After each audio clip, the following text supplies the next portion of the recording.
Right, I'm in Steeltown, so if anyone walks in, we might have to stop, cut.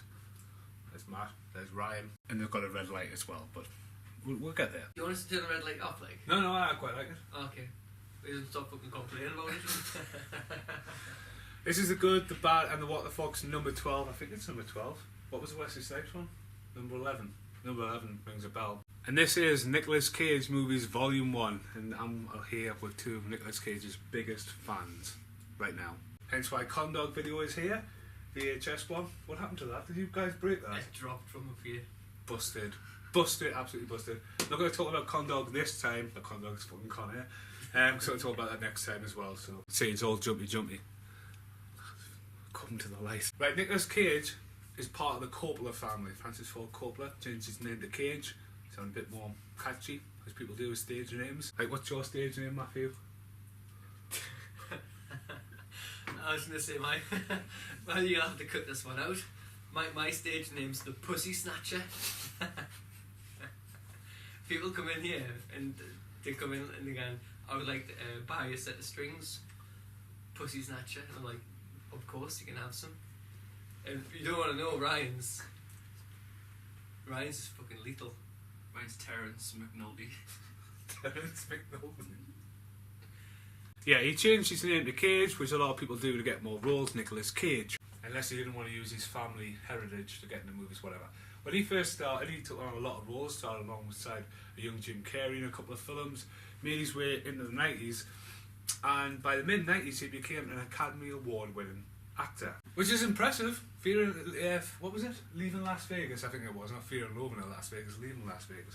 Won the Academy Award. And then he made a comeback with, or not really a comeback, a twist, when he went for an action movie, miscast, but then became a bit of an action star going in the early 2000s. He then went totally batshit crazy and bought a load of castles and basically got himself into a lot of trouble financially. Unlike Wesley Snipes, who just went directly to jail. So he had to make a lot of films, and recently he has been making some utter what the fuck movies, and today I've got 10 movies, but I'm technically going to have 11 because Pay the Ghost is going to be the first one. If you wipe down the side of the screen there we go, Nicolas Cage. It's one of his newer ones. If you get rid of that, I lent it to Matthew, and then Matthew's lent it to Ryan, so I don't actually have it.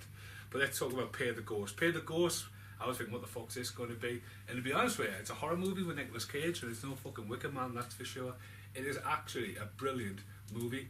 I was watching this, and the story is pretty much about, he takes his kid to a little carnival around by his house or whatever, and his kid disappears the night before Halloween or Halloween. It's around that time anyway, Devil's Night. And a year later, he's separated from his wife and he's still trying to find his son, and he finds out that this witch comes to take kids' souls, and they keep them for a year, and after a year they become hers. And it's really creepy, it's really dark, it's got a lot of eeriness about it. There's like kids with white faces just staring in the night, it's just like, fuck me, that's fucking ugh. And Nicolas Cage is quite good in this. You borrowed it, what did you think? I thought it was top-notch banter. I thought it was good. It actually had some sort of jumps, decent jumps and things like that, and the storyline was pretty good. I think it could have been, if he was still like a household name, I think a lot of more people would have watched it. Yeah, it did come straight out on DVD. There's a bit where a vulture flies around as well, but the CGI's a little bit iffy there, but it does have some really good jump scenes in it. I would love to be holding it right there, but now it's in Ryan's possession. Sorry. So I don't want to spoil it too much because Ryan hasn't seen it and you haven't seen it, so out of all these films, it's definitely one I recommend you actually watching. Don't go, oh, it's fucking one of them. It's worth the watch. So that's one good for Nicolas Cage, and that's 10 out of 11 because we don't physically have it. And so another new one is, right, this is originally called Rage. Nicolas Cage in Rage. Sounds fucking mentalism, doesn't it? Took it off, don't know. It's called The Rage on Sky. Took a rev. I believe it's Russian for a gun. Got a Blu-ray release in the UK. Very short movie, 94 minutes. Special features, 19 minutes approximately. Nicolas Cage up on the back of a knife on there, walking away from an explosion. There's another film called Out for Justice where Nicolas Cage is running away. If you wipe down the side of the screen, that's the one I'm talking about there. It looks like he's farted and there's a big explosion behind him. I'll get rid of that. Right, this is sort of like Taken, He's an ex-mob boss, gone legit statesman or whatever. His daughter gets kidnapped. And unlike Taken, where it's, oh, get your daughter back, it's the other way. It's quite brutal. And basically goes on a rage. Nicolas Cage on a rage. Fans of Face Off, Nicolas Cage's character Castor Troy.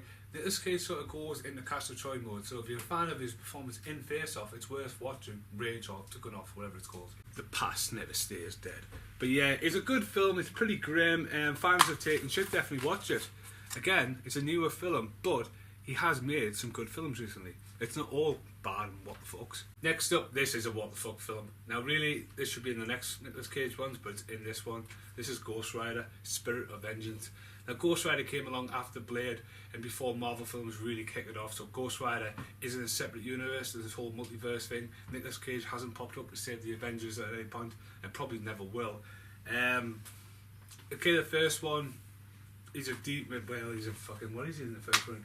He's a demon of hell. I was so looking forward to this because Christopher Lambert's in it, and I put this on, and it's like the film isn't even fucking finished. Christopher Lambert turns up as a bald monk, and the fight scenes look like bad animations from a Mortal Kombat film. It is a total what the fuck movie. It is a chance to have a big cash in, and it says brilliant by the Daily Star. What the fuck are you doing? Bloody hell, he's in it as well. Luther, the guy, Idris Elba, he's been picked up. It's got a big cast. Wes Brantley from the first movie's back in, but it's absolutely shit. That is a total what the fuck movie. It's a cash in and a bad cash in, so naughty, naughty. Did someone just fart there? Next up is Dog Eat Dog, from the creators of Taxi Driver and Raging Bull, Nicolas Cage and William Dafoe. The title alone, Dog Eat Dog, I think, you know, that's a bit weird one. Now the film starts with William Dafoe absolutely tripping balls, like on LSD. It's fucking weird, it's dead colourful, it's all over the place. He goes on a stabbing spree. And it's just it's about convicts teaming back up outside of prison on one last job which goes wrong. It's a bit like 10 Things to Do in Denver when you're dead. It's a bit grim, a bit baffling, and it's in black and white sometimes, and you realise why is it in black and white, and then you realise Nicolas Cage is wearing a Smurf blue suit all the way through it, even though it's black on the front. It is I didn't like it. I'm sorry, it's a bad movie. It's not a good movie. It's not, oh, it's a little hidden gem, but it's not a what the fuck. It's a bit of a bad one, that one. I'm trying not to wipe down the side of the screen here because I won't have them to put in digitally unless I get them off Google, because these two are probably going to borrow both of them between it because I haven't seen most of them. Hence why I'm trying not to spoil them. Nicolas Cage, though, has worked a lot with Jeremy Bruckheimer. This goes back to The Rock and all that kind of stuff. Now, National Treasure is a big movie, and Nicolas Cage worked a lot with Disney as well, so he has big contracts now. Sorcerer's Apprentice came along, and this is a what the fuck movie because Nicolas Cage is a sorcerer. It's just like, oh my god, magic man. He gets stuck in a fucking jar for 10,000 years or something like that, and his face appears on the jar. It's like, what the fuck is this about? He then wakes up in the modern time to find a new magician who happens to be Jake Birchie, whatever his name wants to be. And they basically go around trying to save New York. Nicolas Cage turns up and goes to the end of a building, and a massive bird appears out of metal. And I said, what the fuck? Now the CGI is totally awesome. Some of the curveballs, but it's a Disney film. It's worth the watch. It's not bad, it's just what the fuck moments, but yeah, Nicolas Cage going strong with that one, and a big paycheck, I'd imagine. Right, here we go with a completely what the fuck moment. Nicolas Cage is on the front cover there. Nicolas Cage does not look like this in this movie. Nicolas Cage's movie. Nicolas Cage's name should not be number one. Michael Biehn is the star of this movie. And look at Charlie Sheen as well.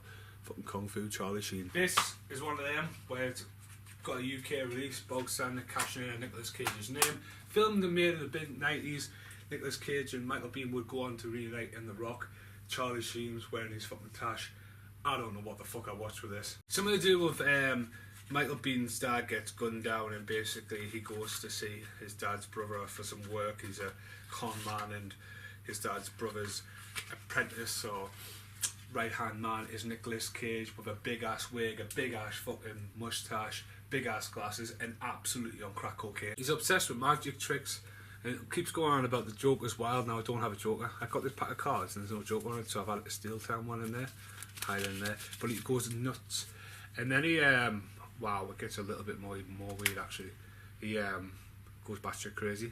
He goes absolutely batshit crazy, shouting and screaming, and absolutely, I couldn't help but like stop the film, record it, and then send it to these guys. I was like, this film is a total what the fuck film. and it is a what the fuck film, but you need to see Nicolas Cage's performance in it just before he has a bit of an accident in the kitchen as well. It's fucking grim. It's fucking mental. Next up, another new one. Elijah Wood, another guy who's fallen for good grave. North child actor, still going strong. One of the last films of Jerry Lewis as well. Jerry Lewis, a creepy guy with a creepy voice. He plays Nicolas Cage's dad in this. They basically find out that there's a safe downstairs, and they take over is it hold hostage, Matthew? Right. Don't they hold someone hostage while they drill down? And you should have a drill in your hand. They have a big drill, don't they? I do, and either got someone hostage, and I think it was like collateral damage. Because I'm sure there's a boyfriend, one of them's dead in the other room or something, isn't there? We don't tell everybody what happens. Well, no, that's it. They drill down then. It's all like double crossing. But yeah, wasn't too bad. Did you watch it again? It was Is that your best Jerry Lewis impression? It was alright. It was alright. So yeah, that's borderline grey. That's an alright. Yeah, it's right in the middle. But yeah, I seen this not long ago and I don't remember much about it, so it's sort of forgettable. He's got a big fucking tash on it again. But yeah. Next up we have The Rock. Now this film really came along after Bad Boys, Michael Bay's second film. The whole myth of Sean Connery being James Bond and James Bond just a name. That's why James Bond looks different every time you see him. Has been locked away in Alcatraz. So that's quite a good concept and fan theory about The Rock. But casting Nicolas Cage, the cool Sixth Sense coming soon. Casting Nicolas Cage in this movie, where it had a very similar score, big explosions, Ferraris chasing Hummers down San Francisco Bank, an explosion that blew most of the windows out in San Francisco Bank as well. Filmed on Alcatraz, so it's not like he's an idea and film it somewhere else, like in Bulgaria or something like that. Big budget. Nicolas Cage played, like, you know what I mean. After this, he became an action star.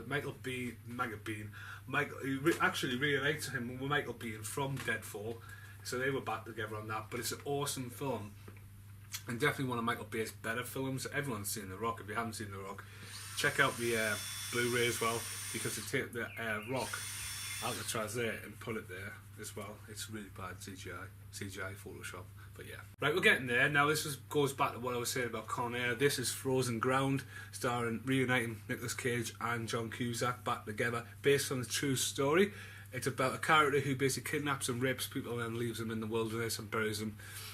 And Nicolas Cage plays a real life detective trying to track down John Cusack. If you haven't seen this, it's worth checking out, because John Cusack's performance is absolutely brilliant. It went right under the radar when it came out over here, because by this point both actors have been like typecast as straight to DVD movies, so it is worth watching. Vanessa Hudgens, is that her name in this? Vanessa Hudgens is absolutely beautiful in this, but it's definitely worth checking out if you haven't seen it. This did appear in the last one, so I'm just going briefly into that, so enjoy that one. So I've got two more left, and here we go with Season of the Witch. This cover Matthew hates. Sorry, I keep calling you Matthew, Matt. I don't hate it, it just makes my eyes just like hurt. So the idea of putting Nicolas Cage and Ron Perlman, even though Nicolas Cage's name absolutely shadows Ron Perlman's name, Hellboy, big budget movie at the time. The idea is two guys who have battled through every battle, a bit like what happens at the Wolverine origin movie. They battle through everything, they've got nothing left, and they go on this mad fucking route to nowhere, and they end up taking the job of transporting a witch. Basically it's all set in pagan times, and the CGI is good. It's got some scary moments, but it is a what the fuck movie. I've seen it twice and it's still not memorable, except for Nicolas Cage's crazy blonde hair. But the witch is Dead Kelly. No, the cover's a bit fascinating, but yeah, this is a proper bad movie. Yeah, big budget bad movie. Right, last but not least, take Nicolas Cage hitting it big time, then take Joel Schumacher, director of The Lost Boys, Flatliners, and the recent at the time Batman Forever and Batman and Robin, and catch everyone off guard with a movie called 8mm. Now, I was going to bring this in on VHS, as I do have it, but it is buried in my brick part of the house. But yeah, I'll take that. Well, Nicolas Cage, 8mm, from the writer of Seven. And basically, what happens in this movie is he gets hired by a billionaire to investigate a tape reel found in a recently deceased husband's safe. And it is snuff. Snuff is when someone is killed on camera and it's filmed so people can masturbate over it and stuff like that. It's pretty grim. It's a very dark underworld, and Nicolas Cage goes in to explore this. And this is the same time he's doing films like Snake Eyes, who's taking the action but want to get back to bigger, more serious roles. But yeah, it's a very grim film. And if you want to see if you have no idea what the porn world's like, it's worth watching that creepy film. It's awesome, but it's creepy as fuck at the same time. It's got some big cast in it, like Joaquin Phoenix or Leaf Phoenix, whatever you call him. See, as well with Nicolas Cage, action at the time is doing a kick there, but you know, it's like, it's not really an action movie. Why do we need a Nicolas Cage flying drop kick on the back? Why? Why is that there? Because Nicolas Cage at the time was action Nicolas Cage. The rage in the cage. Doesn't know kung fu and stuff like that, but yeah. Look, the rage in the cage, he's on the back there. Look, rage in the cage. So yeah. But yeah, it's like, look, he's raging. He's mad on there, raging in the cage. He's raging all there. Yeah. If you haven't seen that, definitely worth checking it out. And as well, it's worth watching this as well because Joel Schumacher actually does a comedy for it. And he talks about Nicolas Cage being one of the nicest guys he's ever worked with. Keeps to himself, very passionate about movies and stuff like that. So, although he went a bit crazy buying some castles and that, he's definitely still a bankable actor. So next time there'll be stuff like Con Air, Red Rock West. I just found that today on VHS. So remember, the Joker is wild. I think I'm done. Bit of Close Encounters of the Third Kind. What? No? Thanks for watching. Thank you guys. And till next time, stay tuned. Oh, for my goodness. fuck's sake! I know, but it's audio. Fucking hell! I'm absolutely fucking livid. Okay, I'm looking at a clip from last March. I filmed this as a Fast Forward Reviews Season 3. Now today I filmed The Good, The Bad and The What The Fuck's 12, the Nicolas Cage thing, a couple of retro videos, a couple of pickup stuff, and I'm wearing my Sausage Party t-shirt, which I very, very rarely wear. I enjoyed the film, it was quite funny, but it's just tripped me the fuck out right now that I am wearing that t-shirt right now after I've just finished filming another video wearing the same t-shirt, and there's about a year between the clips. Fell off the shelf apparently, they've broke it. So, have you seen any of my Nicolas Cage films I lent you yet? Which one did I see? Well, you still haven't brought Get Out back. Ryan's got that. Ryan's got... Has he watched CV4 yet? Ryan's got that one, hasn't he? Ryan? Ryan's not here, but we'll put Ryan in randomly. There's Ryan. I think he's got. I don't think he's watched that either. Because I watched that straight away, but I guessed the ending, and I guessed nearly the whole thing. But I guess it wasn't the hardest thing to understand. Right? But it was a good film. I really enjoyed it. Nicky Cage ones, Pay the Ghost. Class. Creepy as fucking it with dolls. Aye. Oh yeah, you think of Nicky Cage as creepy and sexual at the same time. Bisexual? That's Nicky Cage, man. What else did you link with? If you Sorcerer's Apprentice? I haven't watched that one. I don't know if I will. Big budget film, huh? And do you know what it is? I kind of want to, but I want to watch it on my own because I just know like if I watch it on my lass, she'll just be like, oh, I could turn this off, and she just it kills me buzz when it comes to Nicky Cage. So I might have to have a little lads night in on me. Oh, I actually have a new Nicky Cage one. I haven't watched it, but you'll laugh at this one.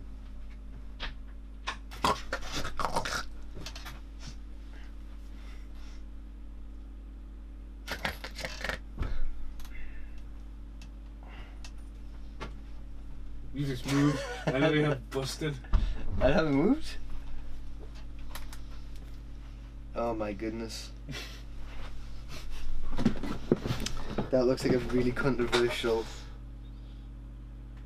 It looks hilarious. That does look like an absolutely brilliant one. Army of One, Nicolas Cage, and Russell Brand. So yeah, I need to watch that. Definitely. It appeared in the last one, so I'm just going briefly into that. So enjoy that one. Is that a bit out of High School Musical?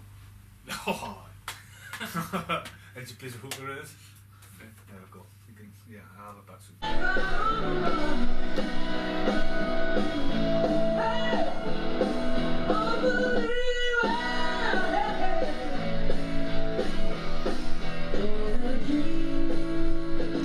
"8mm, I am not pulling that out." That's Mix Live's new song along with Maddie and Ryan. One of the best songs I've ever heard. Check it out.